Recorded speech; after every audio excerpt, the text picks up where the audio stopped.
NDA यानी सुशासन की गारंटी। साथियों, सुशासन का लाभ गरीब को भी होता है और मिडिल क्लास को भी होता है।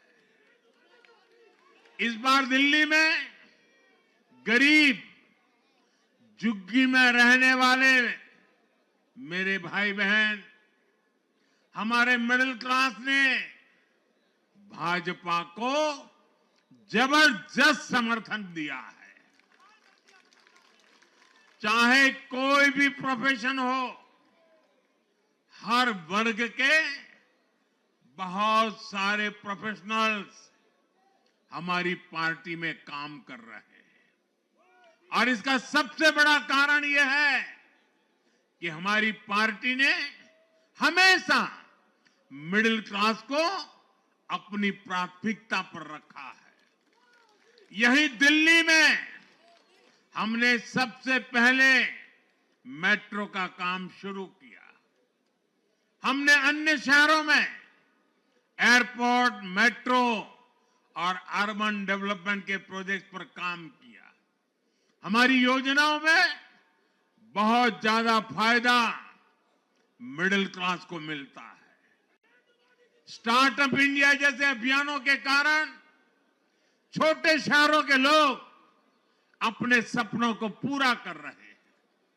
आयुष्मान भारत और जन औषधि केंद्रों के कारण देश के करोड़ों लोगों को अच्छी स्वास्थ्य सुविधाएं मिल रही है।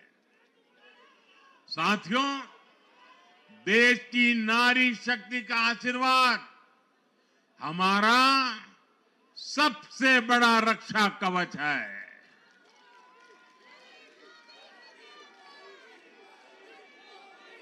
और आज एक बार फिर नारी शक्ति ने दिल्ली में मुझे अपना आशीर्वाद दिया है। चाहे उड़ीसा हो, महाराष्ट्र हो या हरियाणा हो, हमने हर राज्य में नारी शक्ति से किए हर वादे को पूरा किया है। आज इन राज्यों में करोड़ों माताओं बहनों को हमारी योजनाओं का लाभ मिल रहा है। मैं दिल्ली की मातृशक्ति से भी कहता हूं, चुनाव में उनसे किया वादा जरूर पूरा किया जाएगा। ये मोदी की गारंटी और मोदी की गारंटी यानी गारंटी पूरा होने की गारंटी। साथियों,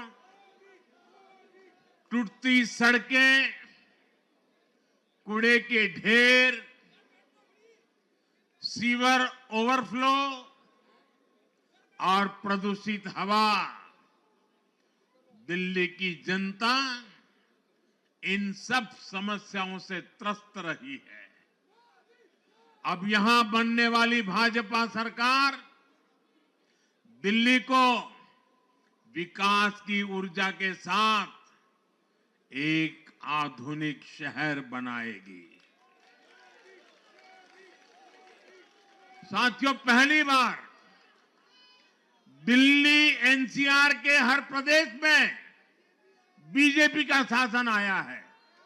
आजादी के बाद ये पहली बार हुआ है।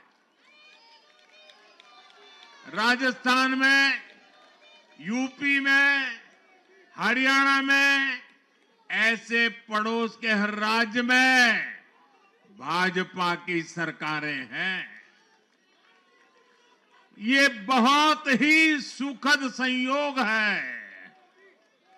जरा इनको नींद आ रही है, तबीयत खराब है, जरा डॉक्टर देख लीजिए। इस कार्यकर्ता को पानी पिला दीजिए, शायद तबीयत ठीक नहीं है, इनको जरा संभालिए। हाँ,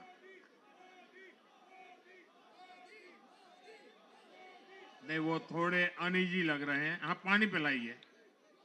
थोड़े अनईजी लग रहे हैं।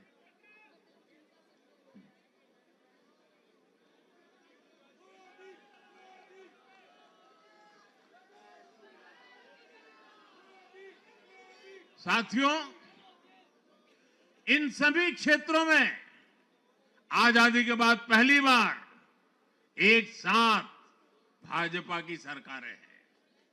इस एक संयोग से दिल्ली और पूरे एनसीआर में तरक्की के अनगिनत रास्ते खुलने जा रहे हैं।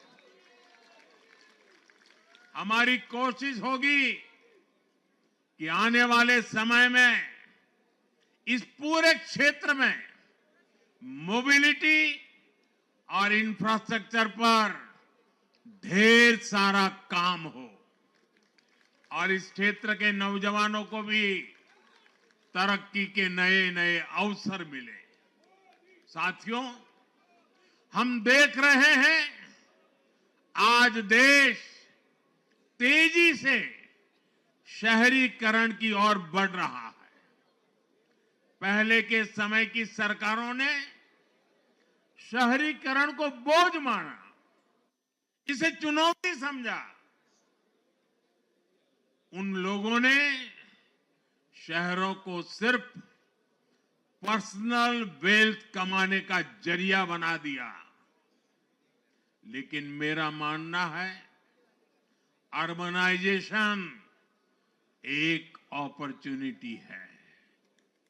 अर्बनाइजेशन गरीबों को, वंचितों को सशक्त करने का भी एक माध्यम है। दिल्ली भारत का गेटवे है और इसलिए इसे देश का सर्वश्रेष्ठ अर्बन इंफ्रास्ट्रक्चर मिलना ही चाहिए। दिल्ली के लोगों ने हाउसिंग सेक्टर में हमारा काम देखा है। लोगों ने सड़कों के लिए हमारी परफॉर्मेंस देखी है। अब हम दिल्ली वालों की आकांक्षाओं को पूरा करने में पूरी शक्ति से जुट जाएंगे। साथियों, दिल्ली का जनादेश विकास के साथ ही विरासत की समृद्धि के लिए भी है। गंगे च यमुने चैव गोदावरी सरस्वती कावेरी नर्मदे सिंधु, ये भारत का सांस्कृतिक और आध्यात्मिक उद्घोष है। मां यमुना हमारी आस्था का केंद्र है। तभी तो कहते हैं नमो नमस्ते यमुने सदा त्वं भवस्व में मंगल कारणम च। हम लोग हमारा सदा मंगल करने वाली यमुना देवी को नमस्कार करते हैं। लेकिन उसी यमुना जी की इन लोगों ने कैसी दुर्दशा कर दी।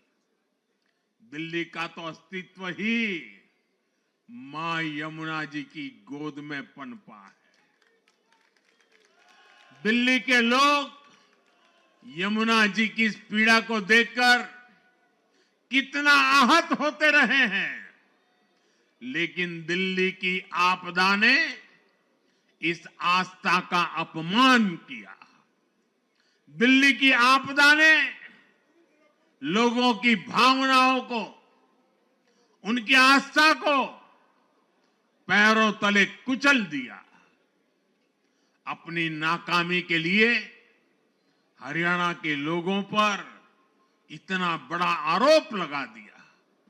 साथियों, मैंने चुनाव प्रचार के दौरान संकल्प लिया है कि यमुना जी को हम दिल्ली शहर की पहचान बनाएंगे।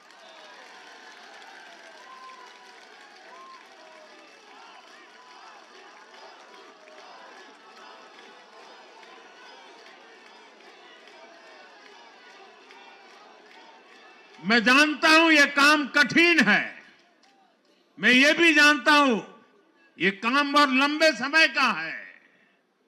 गंगा जी का देखिए, राजीव गांधी के जमाने से वो काम चल रहा है। समय कितना ही क्यों न जाए, शक्ति कितनी ही क्यों न लगे, लेकिन अगर संकल्प मजबूत है तो यमुना जी के आशीर्वाद रहने वाले हैं।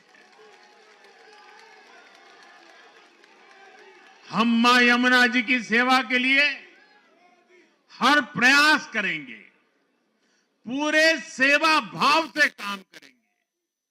साथियों, ये आपदा वाले ये कहकर राजनीति में आए थे कि हम राजनीति बदल डालेंगे, लेकिन ये कट्टर बेईमान निकले। मैं आज वरिष्ठ महानुभाव श्रीमान अन्ना हजारे जी का बयान सुन रहा था। अन्ना हजारे जी काफी समय से इन आपदा वालों के कुकर्मों की पीड़ा झेल रहे थे। आज उन्हें भी उस पीड़ा से मुक्ति मिली होगी। साथियों, जिस पार्टी का जन्म ही भ्रष्टाचार के विरुद्ध हुए आंदोलन से हुआ हो, वही भ्रष्टाचार में लिप्त हो गई। ये देश की ऐसी पार्टी बनी जिसके मुख्यमंत्री, मंत्री भ्रष्टाचार के आरोप में जेल गए, जो खुद को ईमानदारी का सर्टिफिकेट देते थे और दूसरों को बेईमानी का मेडल देते घूमते फिरते थे, वो खुद भ्रष्टाचारी निकले। ये दिल्ली के भरोसे के साथ बहुत बड़ा धोखा था।